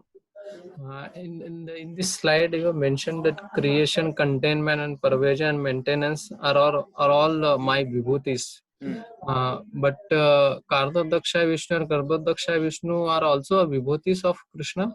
No. The activity performed by Karnadaksha Vishnu is vibhuti. Karnadaksha Vishnu is himself Vishnu Tattva, na? Okay, but previously the you activity mentioned which that he performed, that creation is Lord's vibhuti. It is a wonderful act. That is his vibhuti. But while explaining this in Avatar, you mentioned that the Avesh and there are vibhutis. So they are in scripture they are interchangeably used. Just like we mentioned, na, Lord Parashuram, who is Lila Avatara, Lord Kapila is also Lila Avatara, is also called as Vibhuti here. Here Vibhuti means it is a powerful manifestation of Supreme Lord for a particular purpose. So in that way, though Karnadaksha Vishnu is Lord's Vishnu Tattva himself, but his activity is to create. That creation is Vibhuti of the Supreme Lord.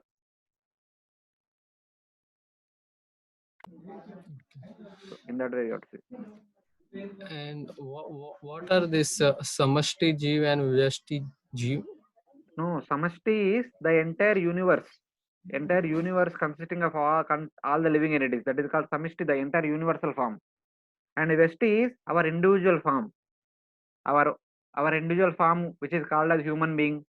Somebody else is called as Devata. Somebody else is called as animal. That is called Vyashti. In which there is one Paramatma, that is Kshirodaksha Vishnu.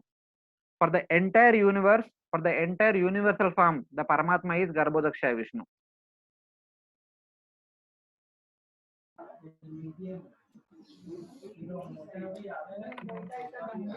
Okay.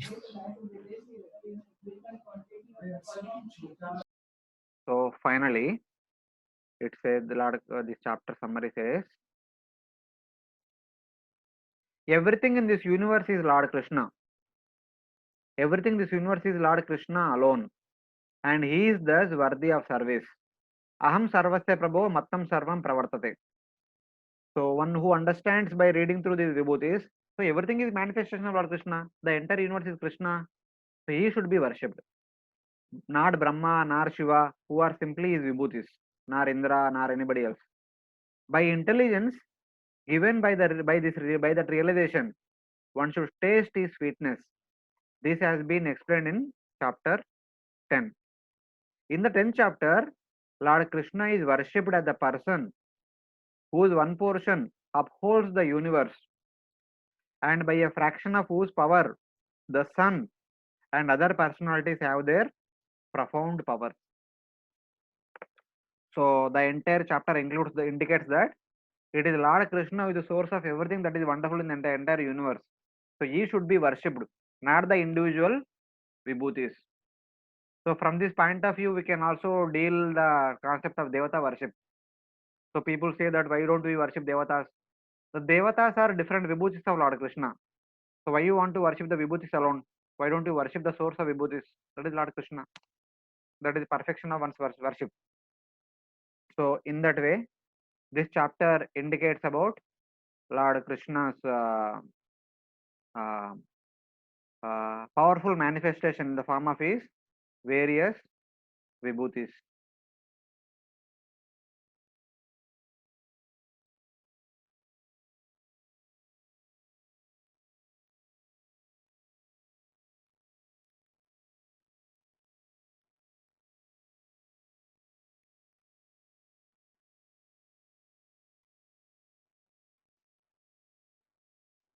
So now we'll see a couple of verses from 11th chapter.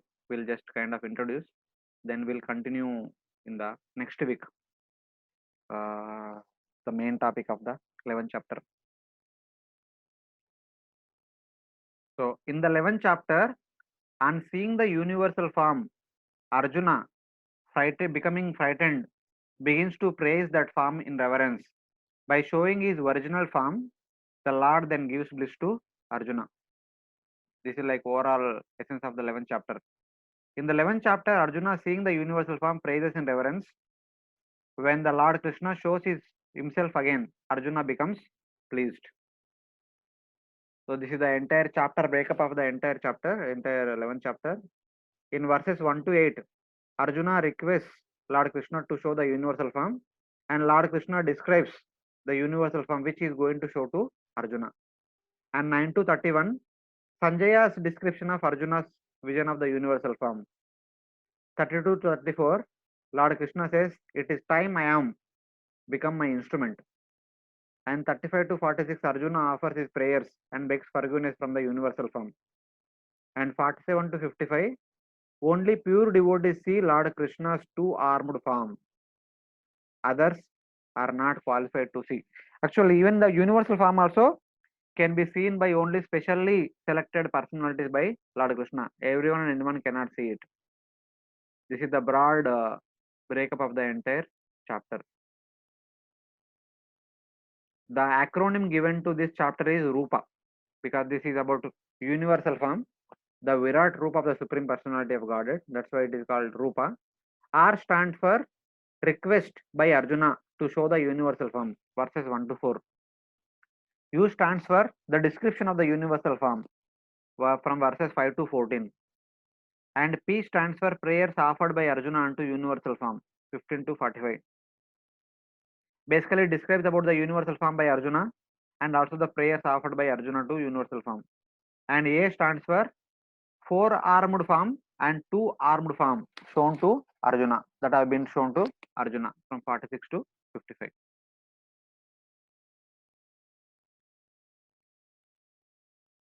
As you further divide them, these are the different divisions of the entire chapter.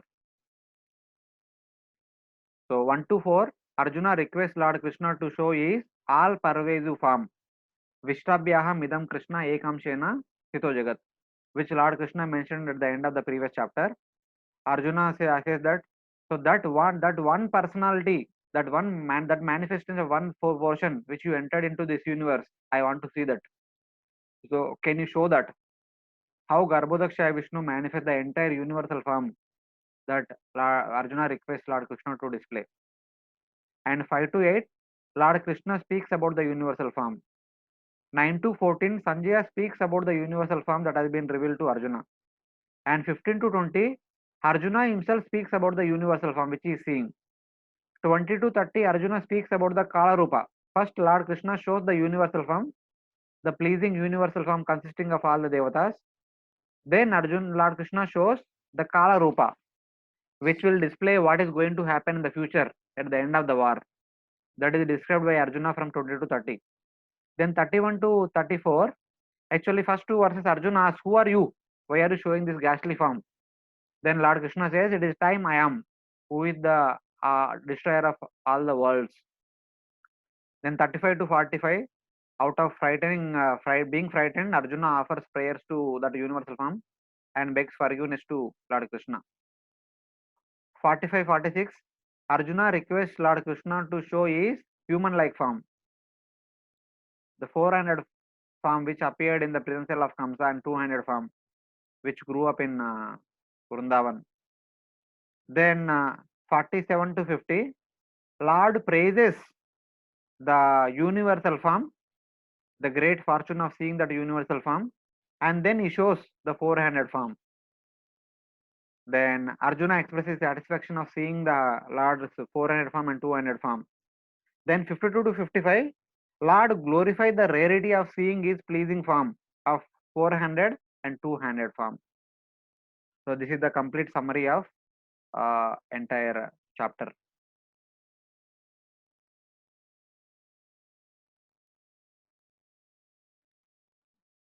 From the description of Lord's vibhutis, beginning from the verse 20, Aham Atma Gudakesha Sarva Bhutashe Sthita, and concluding in verse number 42, Vishtabhyaham Idam Krishnam Ekam Shena Sito Jagat, Atava Baiho Naitena Kim Natena Tavarjuna, Vishtabhyaham Idam Krishna Ekam Shena Sito Jagat. So, from all these verses, understanding that the shelter of all the vibhutis is Mahavishnu, the Purusha who creates the Mahatattva, who was an avatar of Lord Krishna, and seeing that the source of all the avatars, including Mahavishnu, was standing before him, in front of him. So seeing that it is Lord Krishna who is the source of Mahavishnu, who is the source of Mahatattva and the entire universe, who is the source of Garbhodaksha Vishnu, who manifests all the vibhutis within the universe, Arjuna becomes very much satisfied. Arjuna, submerged in an ocean of friendly bliss and desiring to see that Purusha, about whom Lord Krishna had just spoken, begins to speak in the first 4 verses, expressing his desire to see that universal form.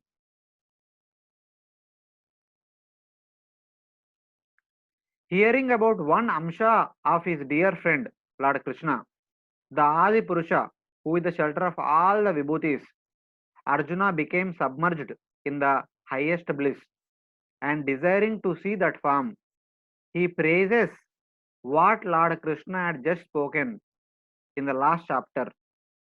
Whatever Lord Krishna had spoken in the last chapter, he summarily praises in first 3 verses. Arjuna Uvacha Mat Anugrahaya Paramam Guhyam Adhyatma Samnitam Yatvayoktam Vachastena Mohoyam Vigato Mama. Arjun said, by my hearing the instructions you have kindly given me about these most confidential spiritual subjects, my illusion has now been dispelled.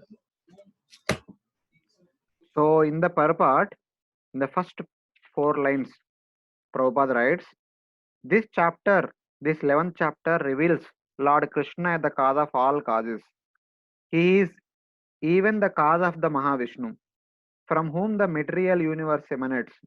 Krishna is not an incarnation, he is the source of all incarnations. That has been completely explained in the last chapter. Now, as far as Arjuna is concerned, he says that his illusion is over. This means that Arjuna is no longer thinks of Krishna as mere human being, as a friend of his, but as the source of everything. Arjuna is very enlightened and is glad that he has such a great friend as Krishna. But now he is thinking that although he may accept Krishna as the source of everything, others may not.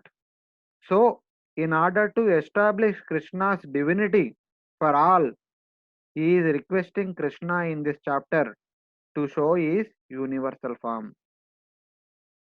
Actually, when one sees the universal form of Krishna, one becomes frightened, like Arjuna. But Krishna is so kind that after showing it, he converts himself again into his original form. Arjuna agrees to what Krishna has 7 times said. Krishna is speaking to him just for his benefit. So Arjuna acknowledges that all this is happening to him by Krishna's gaze. He is now convinced that Krishna is the cause of all causes and is present in everyone's heart as the super soul, Paramatma. Arjuna says that Madanugrahaya Paramam Guyam Adhyatma Sangitam Yat Vayoktam Vachastena Mohoyam Vigata Mama. So, in order to show your causeless mercy upon me, we have spoken the most secret thing of all the Vedic literature, that is Adhyatma Sangitam, about the knowledge about the Paramatma, basically the knowledge about yourself, which you spoke from 9th chapter onwards. 9th and 10th chapter, 2 chapters you have spoken about yourself elaborately. That is Adhyatma Sangitam, which is Guhyam, Paramam Guhyam, the topmost secret. Yat Vayoktam Vachastena Mohoyam Vigato Mama. Having heard all your words, my moha has been dispelled. I don't have anything to ask from you. I don't have any more query to request from you. So this is a verse which is similar to a verse which Arjuna speaks in the 18th chapter, 1873, wherein Arjuna says that Nashto moha smritir labda tvat prasadat mayachuta sitosmi gata sandeha karishe vatanam tava. At the end of Bhagavad Gita, again Arjuna says same verse. Nashto moha smritir labda tvat prasadat mayachuta mad anugrahaya. In order to show mercy upon me, we have spoken about Paramaguyam Adhyatma Sangitam, the topmost secret, Rajavidya Rajaguhyam. Hearing which, Moho Ayam Vigata, I have become freed from Moha. Nashto Moha Smritir Labda, regained my proper understanding. So, Sitosmi Gata Sandeha Karishe Vachanam Katava. There Arjuna says that I am situated firmly in my knowledge, so I am ready to do whatever you say. Here he says that I am done with all my doubts, all my illusion is destroyed, because Lord Arjuna told in the 2nd chapter 7th verse, Dharma Sammuda Cheta Karpanya Dosho Mahato Swabhava, Karpanya Dosho Hapato Swabhava, Dharma Sammuda Cheta. So there he says that my intelligence is not able to understand what is Dharma, what is not Dharma. But now I have understood everything clearly. Now my moha has been destroyed. All my doubts are destroyed. Now I am ready to do your will. Even at this point of time also Arjuna is ready to do whatever Krishna wants. So in the future Arjuna does not ask any questions. He only wants some clarification about some meaning of some terms. So in one way Bhagavad Gita is already over.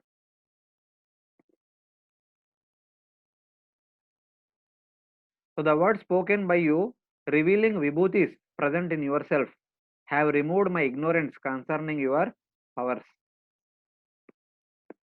So having mentioned about his situation now, Arjuna continues, again summarizes what he had understood from the previous chapters. Bhavapyayau hi bhutanam shrutau vistarato maya tattva kamala patraksha mahatmyam api chavyayam. O lotus-eyed one, I have heard from you in detail about the appearance and disappearance of every living entity and have realized your inexhaustible glories. So, Tattva Kamala Patraksha, O lotus-eyed Lord, whose eyes are widespread and they are reddish at the corners because of the causeless mercy upon your devotees. So, my dear Lord, Shrutau Tattva Vistarato Maya. I have heard about Tattva, the reality about yourself, the reality about this world, many times being described by you in great detail. You have talked about your powers in 7th chapter, 9th chapter, 10th chapter in various ways. I have heard them in truth, Tattva. About what you had heard in truth? Bhava Apyayohi Bhutanam. About the creation, maintenance, and annihilation of all the living entities. How it happens in this world. This you have spoken many times. And also Mahatmyam, about the great power of your transcendental personality. You have spoken many times in the 7th, 9th and 10th chapters. And also avyaya, your inexhaustible nature. This also you have spoken many times in the previous chapters 7, 8, 9, 10. So I have understood all these things in truth because you have repeated them many times.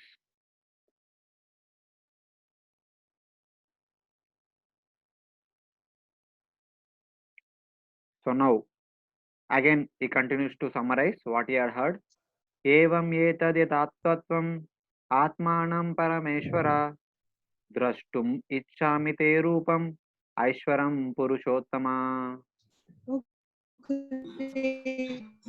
Greatest of all personalities, O supreme form, though I see you here before me in your actual position, as you have described yourself, I wish to see how you have centered into this cosmic manifestation. I want to see that form of yours. So here Lord says, Arjuna says, Evam etad yatat tattvam atmanam parameshvara. So whatever you have spoken about yourself, O Parameshwara, the Lord of the universe, Lord of all the living entities of this universe, Yatatatvam, I accept them as completely absolute truth. Sarvam etadrutam manne enman vadasi Keshava. Whatever you have spoken, I accept it as the completely absolute truth. So this, whatever Arjuna spoke in the 10th chapter, kind of repeating him. Having accepted everything, whatever Lord Krishna spoke as the absolute truth, completely truth in Tattvataha, now Arjuna is going to express his desire. Drashtum ichchami te rupam Aishwaram Purushottama. O Purushottama, best of all personalities, best of all Purushas, the Lord of all the three Purushas, Karnodaksha, Mahavishnu, Garbhodaksha Vishnu, Kshirodaksha Vishnu.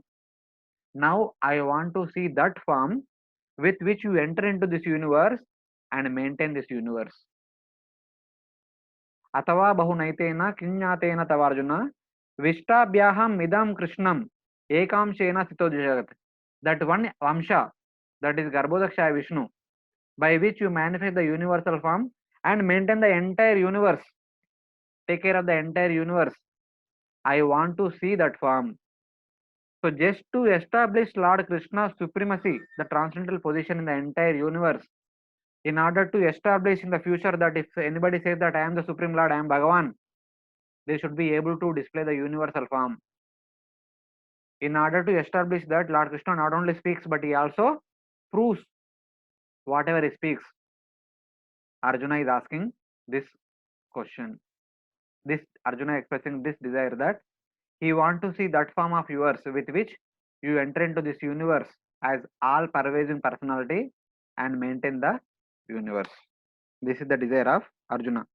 And Prabhupada writes in the purport, the Lord said that because he entered into the material universe by his personal presentation, the cosmic manifestation has been made possible and is going on. Now, as far as Arjuna is concerned, he is inquiring by the statements of Krishna, but in order to convince others in the future who may think that Krishna is an ordinary person, Arjuna desires to see him actually in his universal form, to see how he is acting from within the universe, although he is apart from it.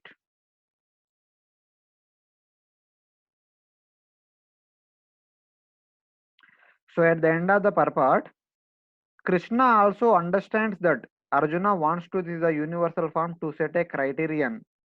For the future, there would be so many impostors who would pose themselves as incarnations of God. The people, therefore, should be careful. One who claims to be Krishna should be prepared to show his universal form to confirm his claim to be to the people, to be Supreme Lord. So in order to set a criteria to be called as Bhagavan, they should be able to display, they should be able to show the universal form. So with that intention, Arjuna is asking now Lord Krishna to display the universal form, which he spoke in the previous chapter. Whatever you have said about yourself, such as I am supporting the whole universe by my one portion, is indeed true. I accept. But for the people to give validity about that statement, I do not have any doubt about it. But still, desiring to be fully satisfied, I desire to see that form displaying your powers. Now, I want to see with my own eyes that expansion form of yours by which you support this world. So, with that intention, Arjuna asks, expresses his desire to see that universal form. So, in the fourth verse, Arjuna receives permission from the Lord to see that form of ours. So, now Arjuna is going to seek permission whether he can see it or not. If he cannot see, Arjuna is asking empowerment from Lord Krishna to see that form. Mannese yadi tachakyum maya darashtum iti prabho yogeshwara tato metvam dasyamanam avyayam. If you think that I am able to behold your cosmic form, O my Lord, O Master of all mystic power, then kindly show me that unlimited universal self. So, in Nectar of Devotion, one verse Prabhupada continuously repeats. Atha Sri Krishna Namadi Nabavo Grahyam Indriya Fevo Nikehi Jivado Swayameva Spurati Yada. So, wherein that verse says that just by material endeavor, by engaging our senses, we will not understand the Supreme Personality of Godhead.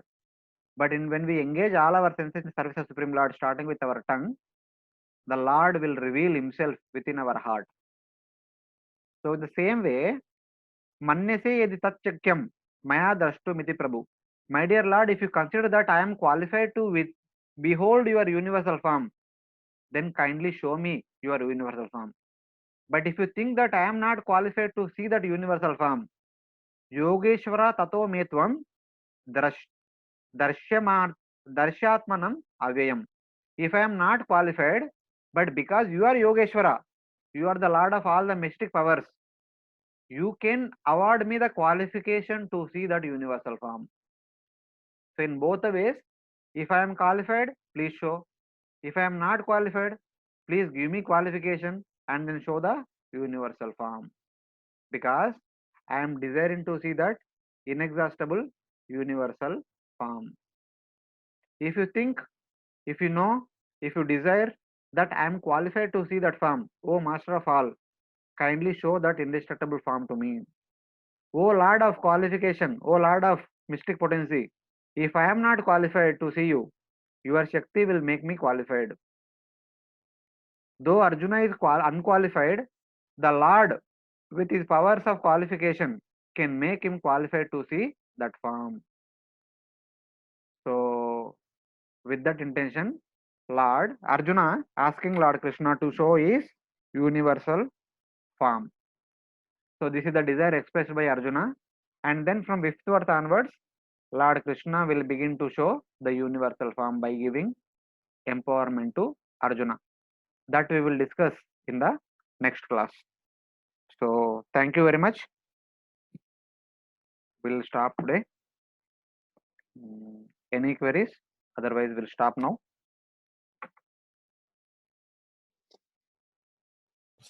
Hare Krishna Prabhuji. Yes, Prabhu.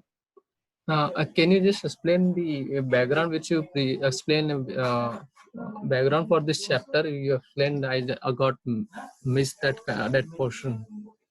No, nothing. Whatever Lord Krishna spoke in the previous chapters 7, 8, 9, 10 about his various powers and opulences, about his connection with the entire material universe. So it was a theoretical description. Now Arjuna says that now I want to witness everything in practical. You said that by your one portion as Garbhodaksha Vishnu, you manifested the universe and you are maintaining all the universal activities. I want to see that manifestation of your form in which you perform all the activities in the universe through your various vibhutis.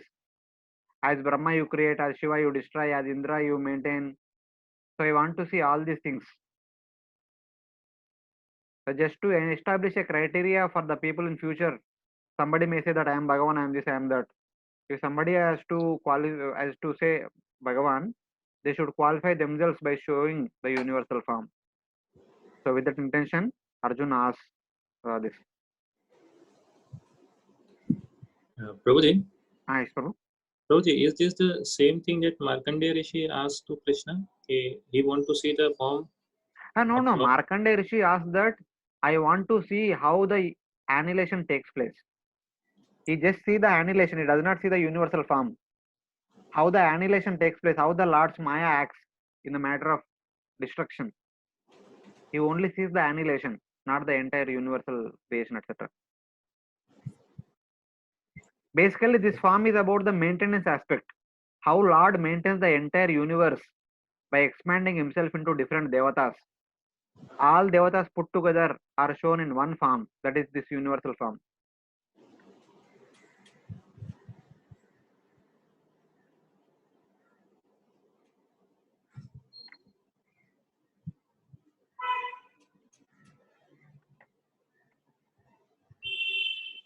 Okay. If no one has any query, we'll stop now. It is already 12 o'clock. So, Hare Krishna. Yes, true. Prabhuji, wo OBT have you sent for 9 and 10? Yesterday only I prepared, and today I will mail. Okay. Because many devotees have not yet submitted 7 and 8 chapters OBTs. Okay. Of course, some already submitted, but I am already prepared it. Today I will mail.